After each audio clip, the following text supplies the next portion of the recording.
ములుగు జిల్లాలో నిజంగా అభివృద్ధి జరిగిందా, అసలు ఎలా ఉంది ములుగు జిల్లా పరిస్థితి అనే విషయాన్ని కూడా ఇప్పుడు చర్చిద్దాం. ప్రజెంట్ మనతో పాటు డిబేట్ లో పాల్గొంటున్నారు ములుగు జిల్లా social media district coordinator Bommakanti Ramesh గారు ఉన్నారు.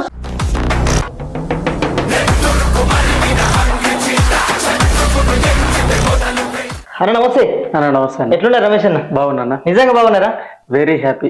ములుగు జిల్లా సంబంధించి ఒక మల్లంపల్లి మండలం అనేది మనకు తెలుస్తా ఉంది. అది మొన్నటి గురించి అంటే కొన్ని రోజుల కిందట మండలం కూడా అయింది, జీవో వచ్చింది, జేడి మల్లంపల్లి మండలంగా అయితే వచ్చింది.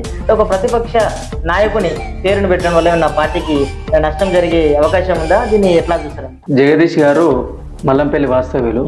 ఏంది జేడి మండలంగా అని?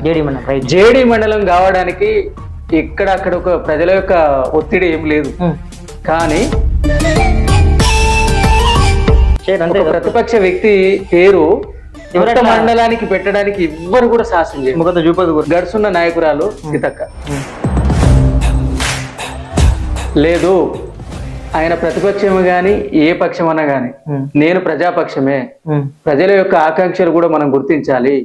జేడి మండలంగా పెట్టాలంటే ఏం అడ్డంకులు ఏమి లేదు.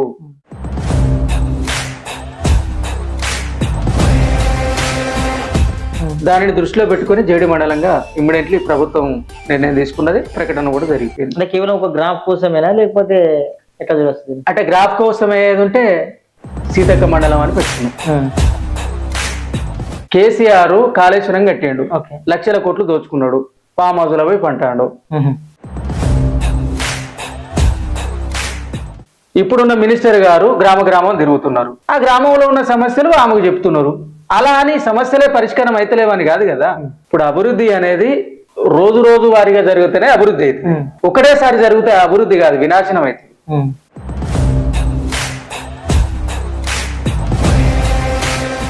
అది మెదడు పనిచేయక బీఆర్ఎస్ నాయకులు కొంతమంది నోరు ఉన్నది కదా అని మొత్తం వాగుతున్నారు.